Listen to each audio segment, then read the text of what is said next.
Welcome to today's webinar. Thank you for joining us today. My name is Yvonne Harris. I am a registered nurse and nursing advisor on the practice team here with the SRNA. My role today is to help facilitate this webinar. Before we start, I would like to acknowledge that this presentation is being held on Aboriginal land and recognize the strength, resilience, and capacity of the Treaty 4 and Métis people of this land. Our topic today is the second part of our three-part series on effective mentoring, a paradigm shift. In this webinar, our guest speaker, Doug Lawrence, will build on the information from the first webinar, and he will explore the concept of effective communications that will speak to a few different topics, including active listening and pausing techniques, and a few other key terms that mentors will need in their toolbox. Doug Lawrence is a very renowned speaker. He's the founder of Talent C and co-founder of the International Mentor Community. Doug leads organizations to experience the benefits of how mentoring will encourage workforce culture to flow in harmony with mentors, improve productivity from employees as mentees, reducing costly employee onboarding, improving the bottom line for organizations. He is an international certified mentor, practitioner, and international certified mentor facilitator. He has obtained his certificate of achievement for mentoring and his certificate of competence mentor from the International Mentoring Community. His practice of mentoring has accumulated 1,950 hours of mentoring in person and virtual, which is something we're all very familiar with as of late. 197 hours of speaking opportunities, and 672 hours of teaching others how to effectively mentor. He is a volunteer mentor with the Sir Richard Branson Entrepreneur Program in the Caribbean and with the American Corporate Partners in the United States, working with military personnel in their transition from military life to civilian life. Doug is currently working with researchers to examine the role of mentoring as a support for those struggling with post-traumatic stress disorder. His experience in law enforcement, coupled with working with people suffering from PTSD, has afforded him a unique view of mentoring and PTSD. He is an international speaker and author all about facets of mentoring. He published The Gift of Mentoring in 2014 with his second book set to publish this year, 2020. He does work with organizations to establish mentoring programs, influence mentoring as a culture, and he provides one-on-one direct mentoring for individuals of all backgrounds. He can be contacted personally, and we will leave a link to how you can do that in this webinar. So thank you, Doug. And before we do get started, though, I do want to leave a couple of notes on how you can engage throughout the presentation. So first of all, I do want to mention that before the end of the webinar, there will be a little poll question that comes out to you, and it's a simple one question that we would like you to answer. It helps us improve our ability to provide webinars that speak to you and help keep you engaged in your learning and advancing your nursing profession. If you do have a question for Doug, please add them to the chat section, and we will be monitoring that section throughout for the questions. And then at the end, our hope is that we'll have 10 to 15 minutes for Doug to be able to answer those questions. So if you do send them in, we'll either answer them live or via typed response if necessary. We will be recording this webinar, and it will be posted on the SRNA website. It will also be available on the SRNA YouTube sites. And I think now that we have all the housekeeping items out of the way, I'm going to turn the microphone over to Doug. Thanks, Doug. Thanks, Yvonne. So hello, everyone, and welcome to part 2 of our series on effective mentoring, a paradigm shift. And what I thought I would do is we covered some material in the first, in part 1, and I just wanted to do kind of a recap before we move on and get into the communication piece, largely because the communication piece is fairly huge, especially when it comes to being successful as an effective mentor. So let's take a look at what we talked about in part one. So we looked at the definition of mentoring, and I think this is sort of the meat and potatoes, for lack of a better choice of words, of what these presentations are about. And that's so that it's clear in our mind what mentoring actually is. And let me give you the definition that we use. So mentoring is a two-way trusted relationship where both the mentor and the mentee are going to learn and grow together personally and professionally. And so with a lot of, and let me back that up. So we talk about personal growth and professional growth. And I think that that's a distinction when it comes to the definition of mentoring that really needs to be clear in our minds, is that, because what I see is that a lot of mentoring programs, corporate mentorship programs, focus on the career development piece, on the professional growth of an individual, and kind of lose sight of the personal growth side. So some of that may be self-esteem, self-confidence, self-care, self-worth, all of the, I call them all the selves. But it's really important for us to kind of wrap our head around there, because what can happen is that if we don't address the personal challenges, they become obstacles or barriers to being able to move forward and deal with the professional growth of an individual. So if you can just imagine, and let me give you an example. I worked with an individual who had self-esteem, self-confidence issues, and was really challenged with that whole thing. Ended up being referred to me by another mentor who said, I can't make headway here whatsoever. Can you please sit down and have a conversation, or sit down and meet with them? And so I did. I scheduled a time for us to meet. And as soon as they walked through the door, we actually were meeting in a coffee shop. And as soon as she walked through the door, I immediately knew what we were going to be dealing with, because the body language told me a story. And the body language was that it was an individual who didn't believe in themselves.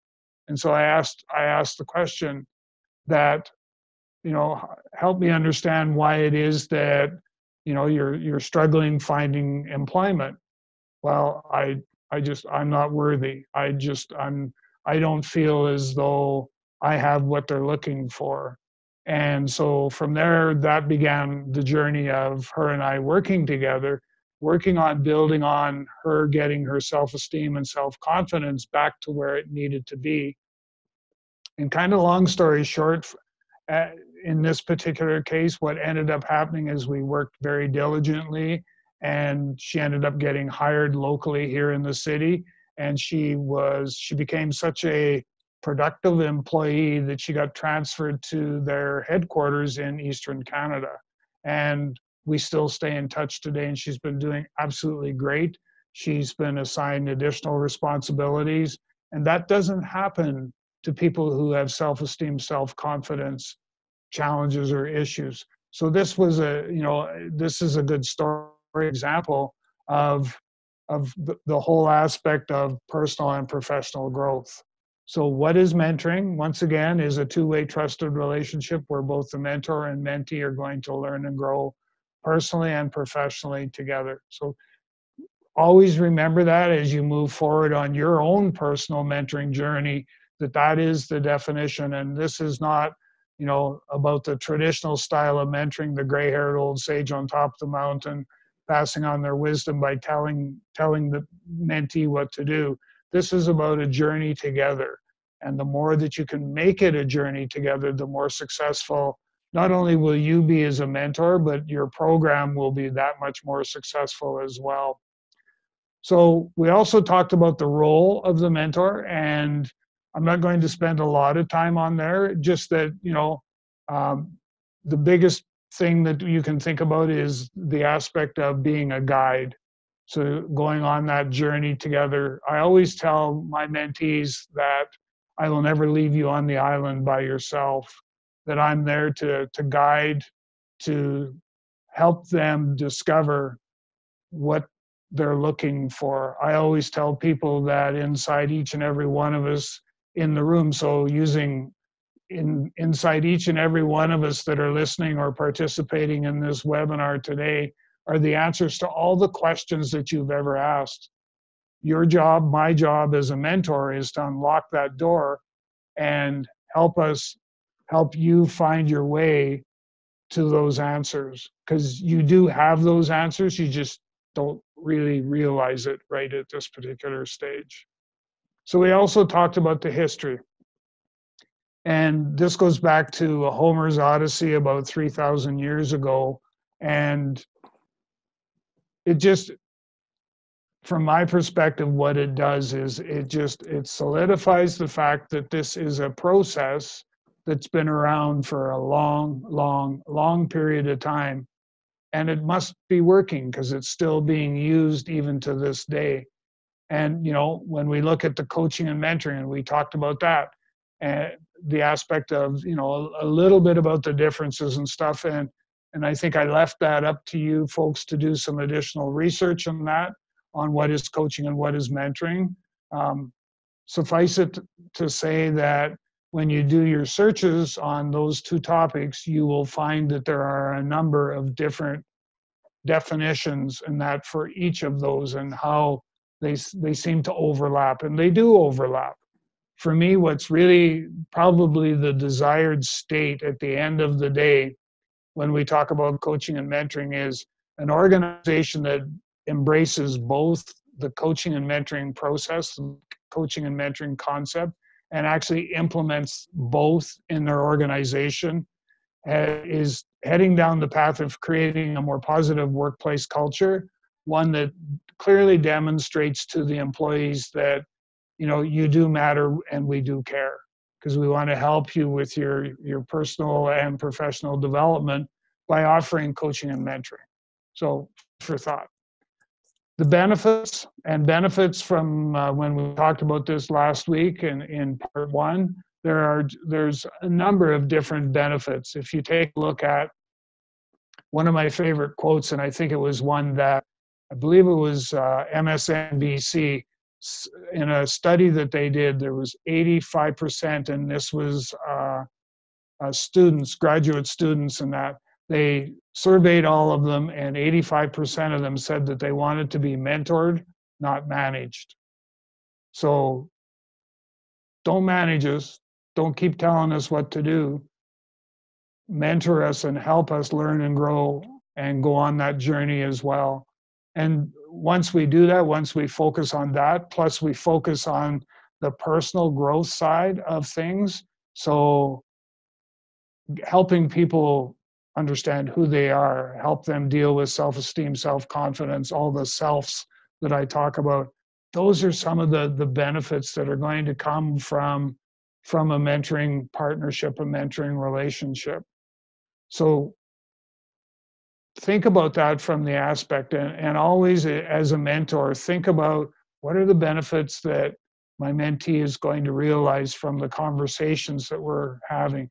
And when we get into some of the tools here a little bit later, you'll start to see some of the techniques and things that you can put into practice and that you can use in your family, in the community, in your organization. So there's a place for it in every single one of those environments. And it's important that we understand that and we put that to practice. Some key areas for us to consider are primarily two. The first is the building of a trusted relationship. So that's the first key area to think about, and I'll talk about that here in just a minute.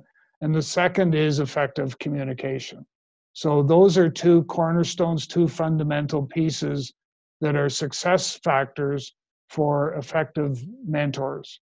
So the trusted relationship part, we talked about that in the last session, but it's so important. I want to just touch on it again and elaborate on it just a little bit further, is that it's extremely important that you develop or build a level of trust with the person that you're spending time with as a mentee. Without that trust, you're not going to be able to have much of a journey. You will not have any success to speak of in a mentoring relationship. So it's really important that you build trust. Now, why is that so challenging? Well, the biggest thing that I have found is that a lot of us as mentors struggle with sharing something personal that is going to help us start to build that trust. And it's really important that we're able to do that. So take a look inside yourself, make sure that you understand who you are as a person and what your comfort level is. And then start to think about, what am I willing to share in order to build trust? And if you can get to that point, then you're already quite a distance down the path towards building a trusted relationship. Because and there will be times, so don't go, oh my gosh, I'm a failure because I can't build trusted relationship. I've had it where it didn't work. The chemistry was not there. And so when that happens, especially in a professional context, go to the people, to the program, mentoring program people, and just say, I don't think I'm a good match for this particular person, and can we find somebody else? And that's one thing that I'm always adamant about, is that if I step out of a mentoring relationship because the chemistry isn't there, I always take it on myself to help that person find somebody who they will make that connection with. So something for you to think about. The effective communication piece, there are so many different variables, and we'll get into that here shortly, but it is such a fundamental piece to successfully mentoring people. And it's also, I look at it from the aspect of, from a leadership perspective as well, is leaders in an organization need to have mentoring tools in their leadership toolkit. And one of the things I always say is, a great leader is a great mentor. A great mentor is a great leader. And so those are things for us to consider. And the last thing, and I'm going to go through some of the material again, just because we don't talk about it often enough, but it's the generations. So let's take a look. So I did some work, and I think I mentioned last time I did a one-day workshop in Winnipeg at the end of February, just on the cusp of when the whole coronavirus was going to land on us and upset the apple cart of our life. So I did this one-day workshop, and it was to do with mentoring youth and their transition from high school into the technology sector and that. So it was a great program, still is a good program. So I did this one-day workshop, and some of the folks there, we kind of pooled our ideas and thoughts, and we put this journey through the generations slide together. And it speaks to a lot of what we as mentors are going to need to be aware of, is that each one of these generations, and I don't want us to get into the habit of categorizing people or stereotyping individuals by generation. I think that's a dangerous thing to do. But what I want you to be familiar with is some of the characteristics of each of the generations. And the reason for that is it's another tool to have in your mentoring toolkit. Is, I'm going to be meeting with somebody who is a Gen Y tomorrow, and typically Gen Ys, this is what is part of what drives them. These are some of their needs and stuff like that. So then I can customize my mentoring, customize our mentoring relationship to make sure that I'm going to meet or address their needs. So that's an example for you to think about, is that don't stereotype, but just look at this from an aspect of, what are the tools that I can take away from these slides and put into my mentoring toolkit. And if you're a leader within the organization, you can also use this whole concept of the generations, and kind of taking the mentoring tools that you're going to get from going down this path and using those as a leader, as a supervisor in your organization as well. So let's begin the journey. So traditionalists are, born 1925 to 1945, and I think we touched on the fact that the dates in that and the ages will vary depending upon which site or which resource site you go to get the information. So, just be cognizant of that. So traditionalists are obviously hardworking, loyal, submissive. They respect authority. They're technologically challenged. It's a mouthful of words. They're technologically, I'm going to try it again, technologically challenged. And so this is typically where you see effective mentoring working to its greatest, where a younger person is helping the much older person understand technology in that. So typically, in a lot of places, this younger person helping an older person with technology, as an example, is sometimes referred to as reverse mentoring. So what I'm asking you to do is to completely disregard that terminology of reverse mentoring. It doesn't exist. You never heard it today. And here's the reason why. The definition of reverse means going backwards. And I'm sure we don't want to have any of our mentoring arrangements, mentoring relationships to be seen as something that is going backwards. So, which is why we have the paradigm shift that we talk about with mentoring, is that it's moving away from the traditional style, the gray-haired old sage, to one where it's now a two-way relationship. So two-way trusted relationship. So raise your right hand and say, I will no longer use the reverse mentoring terminology, and we're good to go. Excellent. So, and they also have traditional morals, values, safety, and security, commitment, and consistency. So they have all of that stuff.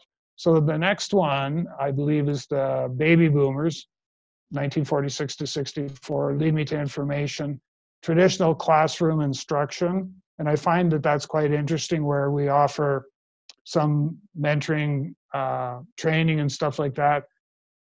Some of it can be online, and some of it, obviously, the end user feels as though they need to have it delivered in a classroom. And I get it, because you can, in a classroom, you can have more interaction, and we can actually role play a lot of things. You can probably do, and I've done a bit of that online, but the traditional classroom instruction is obviously more suited to the baby boomer. They look for opportunities to learn and grow professionally. And what's interesting is, if they're given the opportunity to become instructors or mentors, they'll transfer their knowledge and skills. So they're not afraid to share their wisdom and knowledge, to storytell. Storytell. We'll come to that. Oops. So Gen X is all about, is 1965 to 79, connect people. So now you start to see, with the generational differences, now we start to see the shift to more technology-based, more comfortable with technology. They expect to be connected to instant messaging, able to quickly access and download highly focused training material using technology. I'm actually taking a modern applied psychology course offered through an online university, and it's all done through videos and all that sort of stuff. And I'm going through that, and this is probably my third or fourth online course that I've done, and I'm building up my mentoring toolkit for a project, and we'll talk about that next week. We'll call it a project that I'm working on, and I'll save that for next week. So the Gen Ys, the millennials. So these poor folks, they have a tendency, or have had a tendency, to get a bit of a bad rap about being the generation that feels they're entitled, the whole entitlement thing and that. And I don't find that. I see them as you need to understand who they are, and obviously understanding what we're talking about today is part of that. So, but you need to be able to understand how they think and what excites them. And for them, it's, they embrace technology. They expect collaborative work environments. They're most comfortable in a learner-centered environment. So you can understand now why they feel that mentoring needs to play a part in their life, both personally and professionally. And they also look at it from the aspect of, learning needs to be hands-on, active, and fun. So this is where artificial intelligence, virtual and augmented reality come into play is if whatever learning you're going to do, if you can do it using those three platforms, then that's going to be more in line with what the Gen Y is going to be looking for. To respond well to engaging in a competitive nature of games, so the whole gamification and those simulations are really important to the Gen Y. They love collaboration and they actually expect it. And they're accustomed to using all kinds of different social networking tools, things that totally confuse me at most times. So, but that, and there you go. There's a perfect example of how a Gen Y could come in and say, well, Doug, sit down here and let's go through and let me work with you. Let me help you understand the social networking tools. And with them, with the Gen Ys, they want to be mentored, not managed or coached. And, that's certainly, I see that more and more often when I'm working with people that are in that age group, is that they respond very, very well to the aspect of mentoring. And so food for thought, as you go forward with your mentor program and you get assigned somebody to work with and they're a Gen Y, just remember that they want to be mentored. And we're going to talk here very briefly about a technique you can use that I think will serve you well on your mentoring journey as a mentor. And then finally, the last but not least is our Gen Z, as I like to call them, the digital natives. And they're from 1995 to 2012. They're actually more tolerant of others, but they're also more cautious. They're less of a risk taker, and less drinking and drugs in high school, which is a positive. They're more likely to think for themselves. And I think this is where mentoring can play a huge part in the digital native age group, in that mentoring helps us develop our critical thinking skills, which is now in alignment with the digital native, who is more likely to think for themselves and not believe or rely on authority figures. And they typically will also have, they'll delay having serious romantic relationships. Their priorities are shifted and they're looking for different solutions to the questions that they have. And they don't want to complicate things with going through serious romantic relationships. Having said that, it doesn't preclude them from having them. It's just that the level of seriousness may not be what you or I may think of. Well, it's a little less in-person and face-to-face contact, more time connecting via smartphones, heavy use of gaming, so the gamification piece. They grew up more supervised and more protected than prior generations. And if you can picture laying in bed with the sheets pulled over and using your smartphone, that's exactly what they will be doing, the late night usage of smartphone and social media. And one of the things that we found is that in doing some of the research is that they're actually more prone to being depressed than some of the prior generations. And and there's a link at the bottom there, and I talked about that last time. You can take a look at it. There's the possibility that they're more depressed than prior generations, and we'll talk in part 3, we'll talk a little bit more about some of this. They feel more lonely and not needed, which is that whole self-worth piece. And so that's really important for us to understand. And they possibly have a higher suicide rate. So I don't spend a lot of time in part 3 on the aspect of suicide. I will probably touch base a little bit on it, but it's something that I think we all need to be listening and hearing when we're talking with people, especially when it comes to getting sort of those signals or signs that this is somebody that's struggling with a number of challenges, and there's some indicators of certainly talking about things on the dark side. And so just be cognizant of that. Don't stereotype, especially the Gen Z. Let's not stereotype them because of what I just said and say, oh my gosh, every time I have a mentoring relationship, I've got to always be thinking suicide. No, you don't. Just be cognizant of it. Just be aware of it. All right. Showed you this chart last time. Just wanted to make sure that it was ingrained in your mind going forward. So I won't spend any time on it. You can take a look at it on your own time for that one. Now I want to touch on this because this part, we talked about it last time, and it's the Socratic teaching method, and it was named after a philosopher by the name of Socrates. And it's a technique, I call it a technique. It's one of the oldest and most powerful approaches to teaching and developing critical thinking skills. And it's used in a number of different areas. And the focus of it is on asking questions and not providing the answers. And there's a number of different techniques. So let me just touch on a couple of those.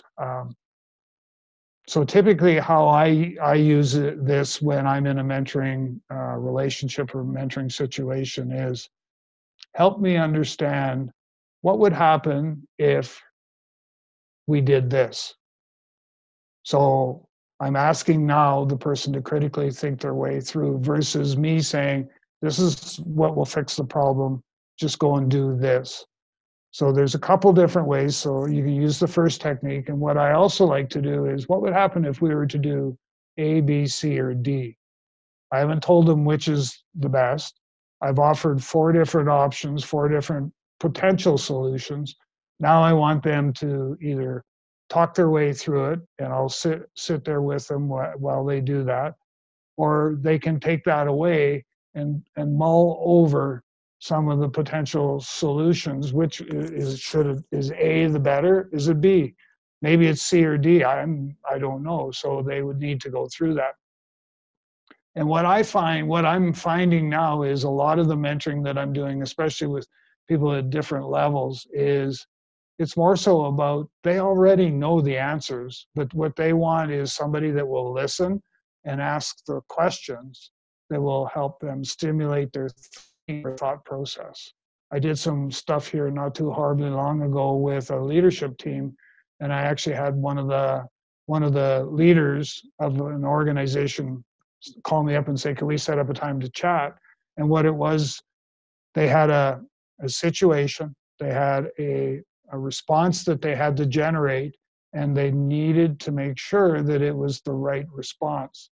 Well, that's not my area to be able to address, because as soon as I do that, I assume accountability for the outcomes. So what I did was I said, let's talk our way through that.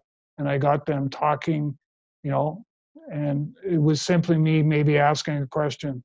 So if we go down that particular path, what might be some of the outcomes?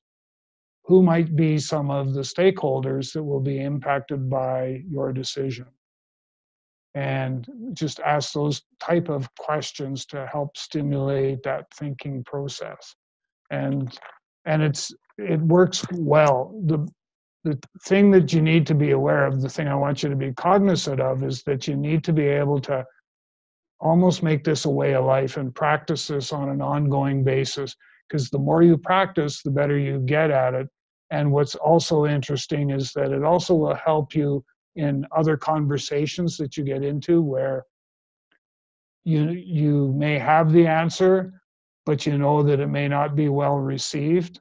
And so the best way to posture it is frame it in the context of a question, and you'll get buy-in from the person you're talking to, because all of a sudden they'll start to think it's their idea.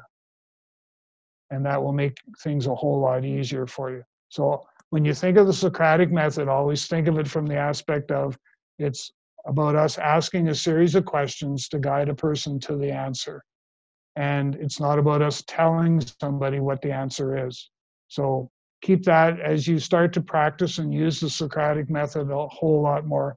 Keep thinking about that. And like I said, it becomes a way of life where you start to do it and you don't even think about it. All right. And we covered off this one last time. So I'm going to quickly just go through it. So this was, which of the following is a good example of the Socratic method? And we had 5 different responses, of which there are 2 that are definitely not responses that we want to be utilizing. And so, you know, you have, I don't have time to discuss this with you, and you should know what to do anyhow, so just go ahead and do it. Would you want to think about that one? You seem to be struggling with this challenge. Is there a different way that we could approach this? What I want to highlight here is this is a great example of the Socratic method. But what I also want to highlight is the use of the word we.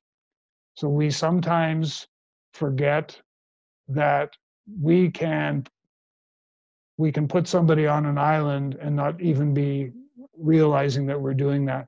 So you seem to be struggling with this challenge. Is there a different way that you could approach this? It has a completely different meaning than saying, is there a different way that we could approach this? So it's more collaborative, and we're not putting the person on the island by themselves. We're now saying we are going to approach this, and we are going to figure out what the answer to the, or what the solution to the challenge is. And then the next one is, I'm hearing something in your voice that tells me, that's where the whole body language and active listening and that, can you help me understand why that is? So there's that one. If I were you, I would tell your boss he's wrong. Oh, please tell me you don't do that. Not a desired one. So, and what would happen if we were to do X? So not saying, let's do X, what would happen? Let's think our way through that. And then what we did with the next slide, as my memory serves me, is we highlighted the 3, or actually, yeah, the 3 good ones, and the 2 that are left. So I don't have time to discuss this with you, is definitely not a good example of the Socratic method. And if I were you, I would tell your boss that he is wrong. That's just wrong on all accounts. And that's only going to get you into more grief than anything else. So that one isn't a great one either. So so that was a not a quick review, but a review of what we talked about last time. And I think, you know, we covered off some additional material, which is good. So what about effective mentors? And so they actually provide benefit through active listening, engagement, and commitment. And mentors with core values of balance, trust, generosity, passion, courage, and integrity tend to have better outcomes with their mentoring relationships. And so there's we could have a number of conversations over the aspect of core values and balance and trust and generosity and all of those things. There's a multitude of what I refer to as competence or competency statements or action outcome statements that actually frame or shape the context of what an effective mentor is. These are just, certainly sort of skimming the icing off the top of the cake. And mentors who are accessible, approachable, and able to attend to both the psychosocial, which is, from my perspective, the personal growth, and the technical, which is the professional growth, needs, and intentional about forming close working relationships that's going to equal better outcomes for them. So the psychosocial and the technical part, we'll speak about that here in just a minute. The ideal mentor would possess characteristics that provide both the psychosocial and the career development support. And it's possible for both male and female mentors to develop both skills through training. So the research that I've done, I worked with some master's students at Colorado State University. And one of the things that came out of, I had 3 groups and 3 different areas of study. And one was, certainly around the mentoring and competence of mentors and that. And what they were able to flesh out for us was that there's 2 different areas, for lack of a better choice of words. There's the psychosocial characteristic piece, which is basically the personal growth side of things. So the soft, essential skills, not soft skills, essential skills. And then the career development piece, which is all about working with your mentee to help them, grow in their career, help them develop, and when they decide that they want to change jobs, to kind of be there to help them go through that process as well.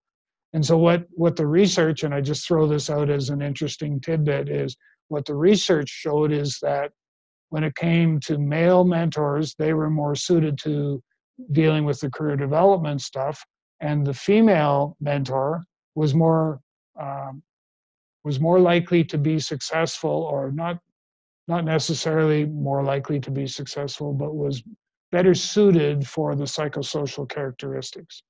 And I went, I actually want to be more of the psychosocial piece, because I think and I know that I'm able to create a bigger impact on someone's life by dealing with their personal growth or psychosocial. And so then we were asking the question, can I be both? And if so, what do I need to do to be able to do that? And the answer is yes, you can be both, and yes, you can get those skills to be able to become adept at dealing with the psychosocial characteristics as well as the career development piece. So food for thought, something for us to think about. So here we go, effective communication. So we've talked a lot about the Socratic Method. So I'm not going to spend a whole lot more time on that.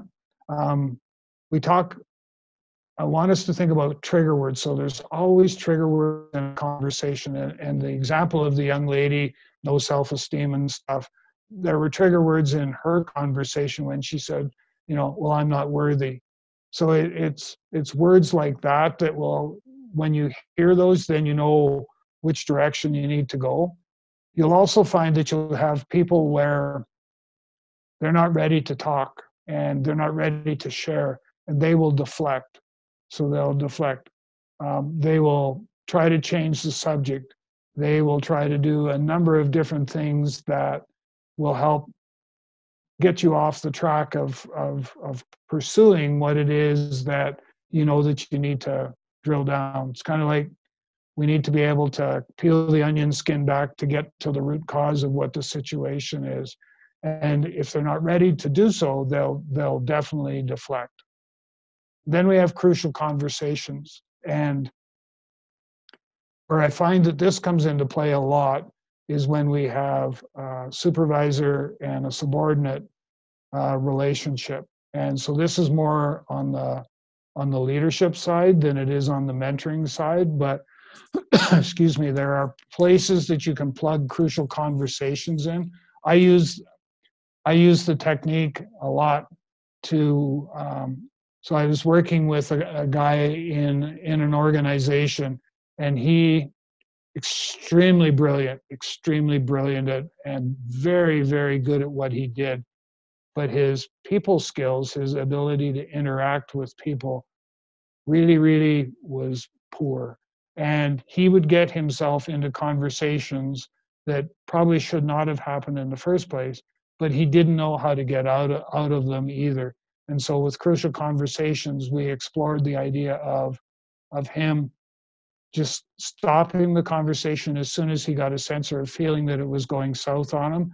Emotions were high. Let's stop the conversation, step out of it, and suggest let's get back together again in a couple hours, and allow emotions to cool down.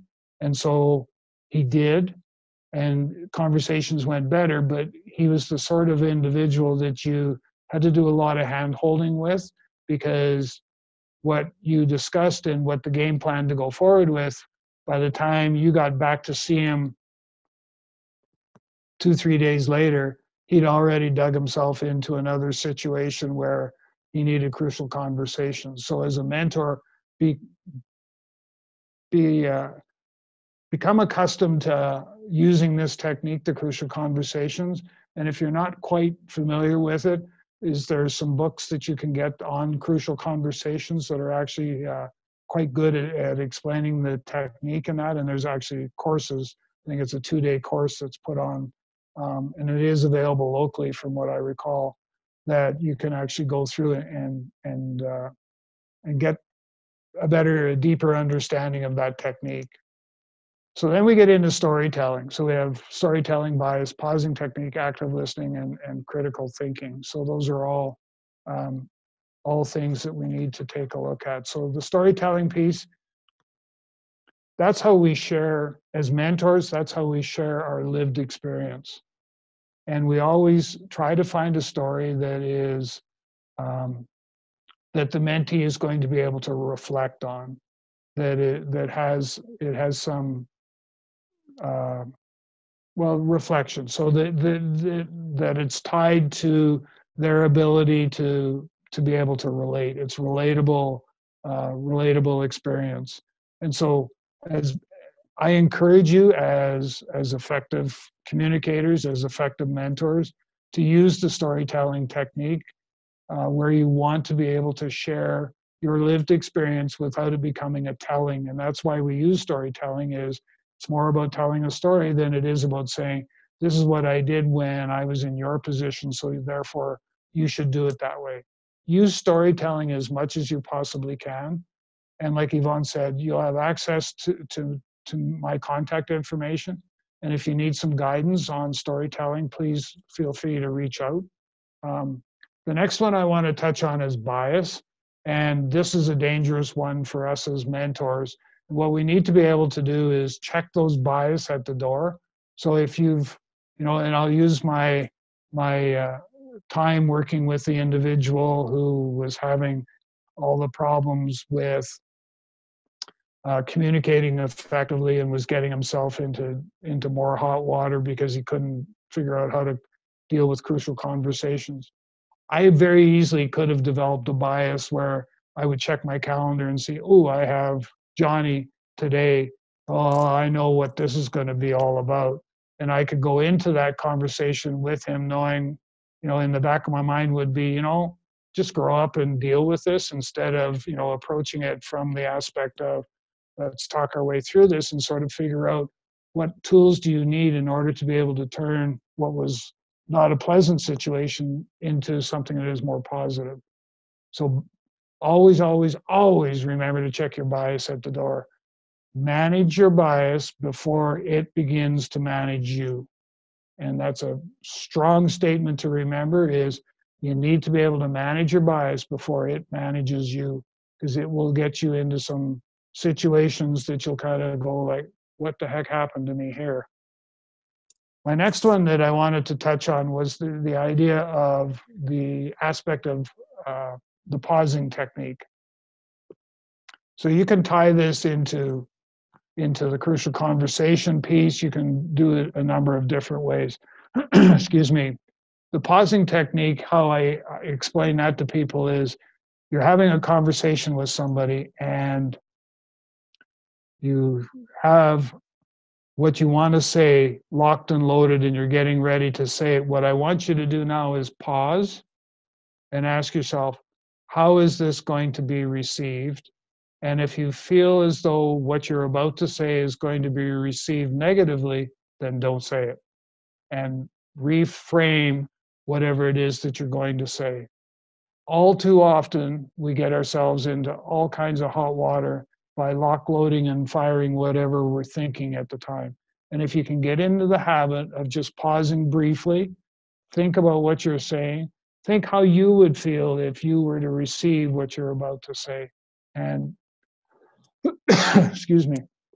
And if that can help you in any way, what it also does is, here's the part I like as well, is in addition to sort of saving us from getting into all kinds of trouble, this pausing technique will help you be able to think a whole lot quicker on your feet, and to be able to you're able to respond to questions and things like that a lot quicker, just because you are generating that thought process as you're talking. Is, I'm wondering how this is being received, and all of those different things.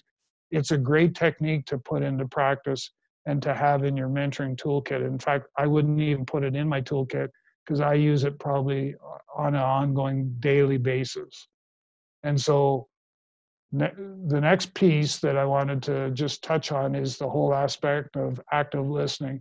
So This is listening, but also hearing what the person is saying. So when we listen and we don't hear, we're not gaining anything. And that's just setting ourselves up for some additional problems. So always remember, active listening is about listening and hearing. You need to do both. And I know sometimes you get into conversations with people, sometimes, with significant others and all that other, and you go like, I don't need this sort of thing. Active listening is about showing a bit of respect as well, but it's about listening and actually hearing what the other person is saying. What they have to say matters, and we need to be cognizant of that, and especially in a mentoring relationship. And the last thing that I wanted to touch on in this particular spot is the whole aspect of when you have an effective mentoring relationship and you communicate effectively, you're unlocking the door to critical thinking. Critical thinking is something that has diminished over time, and we as mentors can resurrect that whole aspect of being able to think our way through different situations. So critically thinking our way through different situations. All right. So, and with that, we're going to take a look at personal growth mentoring. So this is where we help the mentee explore their feelings and emotions. We engage in dialogue that may have some areas of concern or distress. And we always ask critical questions to stimulate thinking and personal growth. So I know this sounds like a broken record, but for the most part, this is kind of the fundamental pieces that you need to always keep in the back of your mind. And I also want you to understand that during the mentoring process, sensitive topics may arise and should be carefully considered. And I'll get to that in just a minute here. But as a mentor, you need to make sure that you have defined the parameters of the relationship.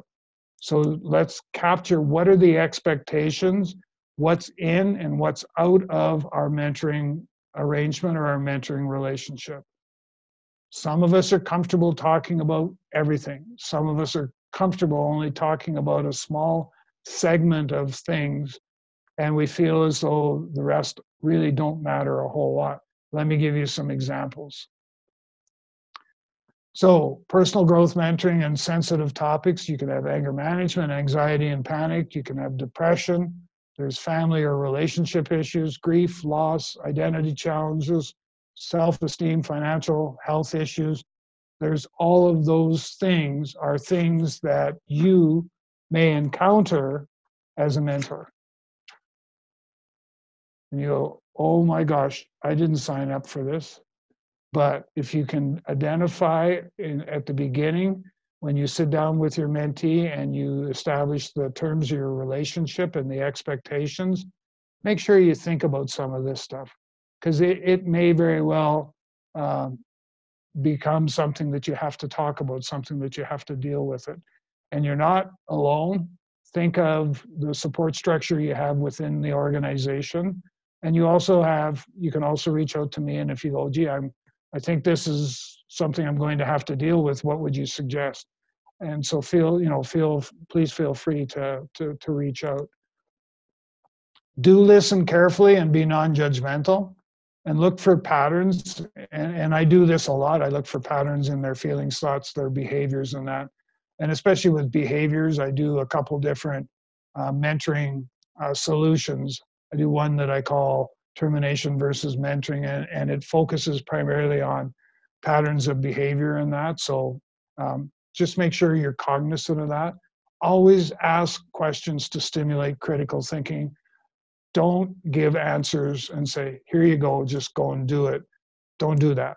Co-facilitate formulating strategies for solving problems. So work together. It's a journey that two people go on together, and you can formulate those strategies for solving problems by doing so.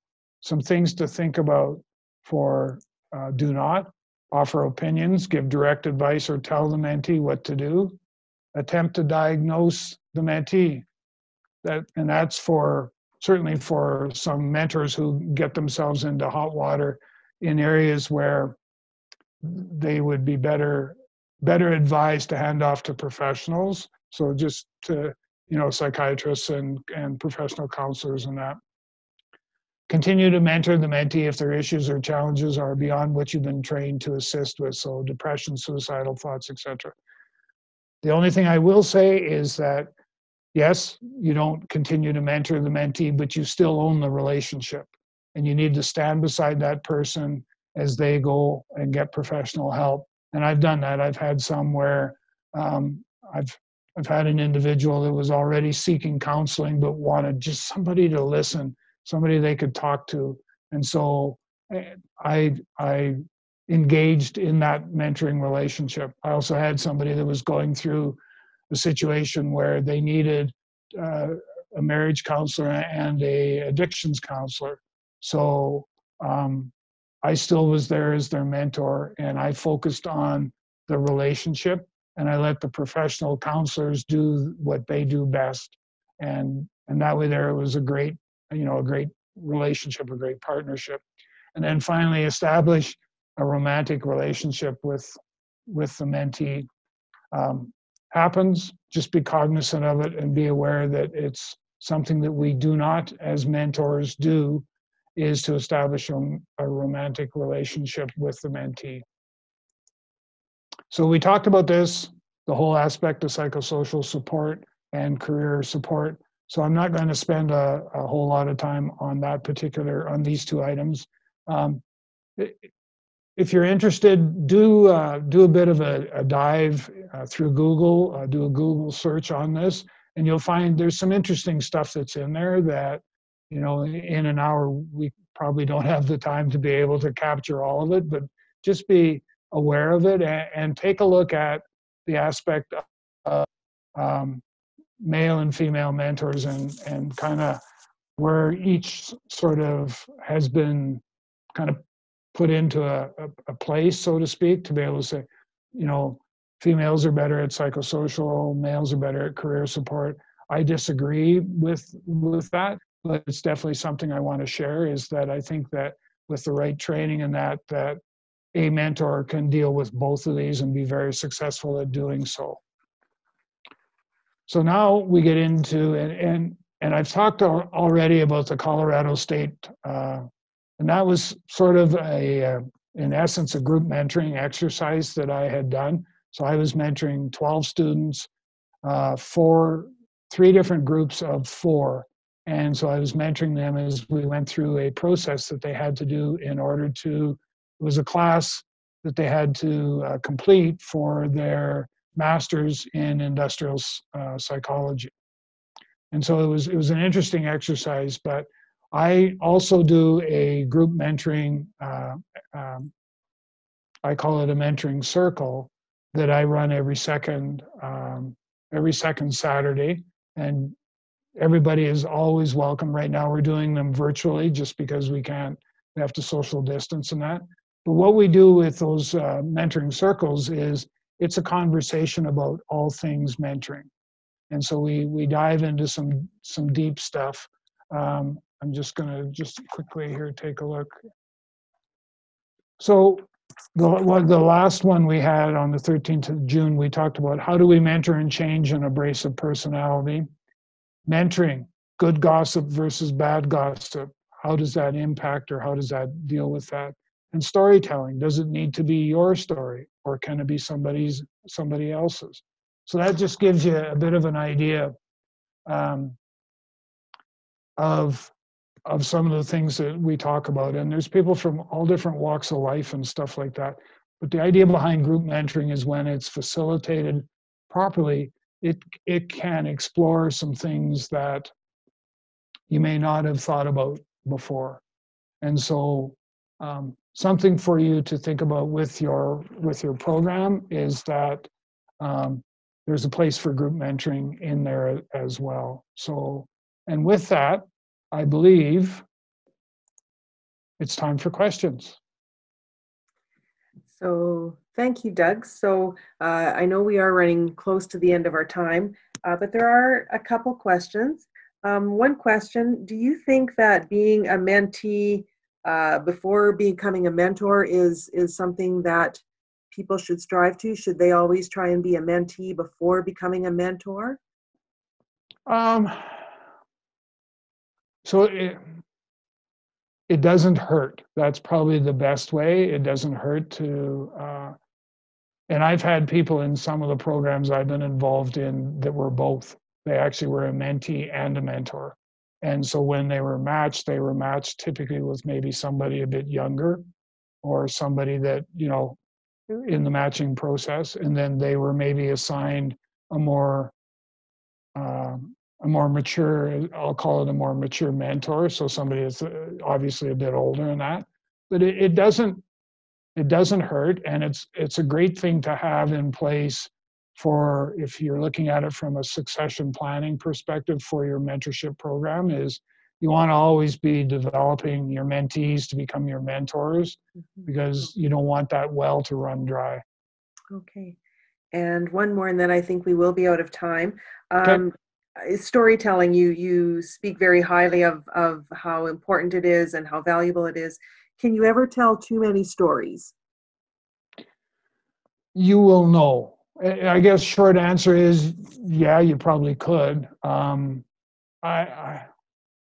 it depends on the situation. And so, like, I've had times where I've told stories for 45 minutes because my mentee didn't want to talk. Okay. Right. So there's that. I think you need to watch the body language, because people will give you a signal that, enough already. I don't need any more stories. Just, let's do something different than listen to you tell stories. So I think there is probably, I haven't reached it where I've felt that I probably should have, zipped my lip and been quiet. And I think part of that is it's how you frame the context of storytelling. So when you actually use a story, you need to make sure that it's something that's relatable to what you're talking about, and something that's relatable to the mentee, that they're going to be able to relate to it. Okay. And my question in that would be, would you encourage mentees to also be storytellers, to share their stories? Yes, 100%. Yes. Okay. Yeah. Well, I think, Doug, we're at very close to the end of our time. So I do want to say that if there are questions, if people have any, I think that they could still submit them to us, because there is the part 3 is next week on June 23rd. That is the third and final part of the Effective Mentoring Paradigm Shift series. It is set for June 23rd, 2020 at the same time, 12 o'clock till 1 o'clock. So I hope everyone can attend that. And also, if you have missed the webinar, you can see them all on the YouTube channels. We'll make sure we have links, Doug, to your site, so that people have access to those also. I do wish to thank you. I find this so fascinating and so interesting. But until then, we will see you next week.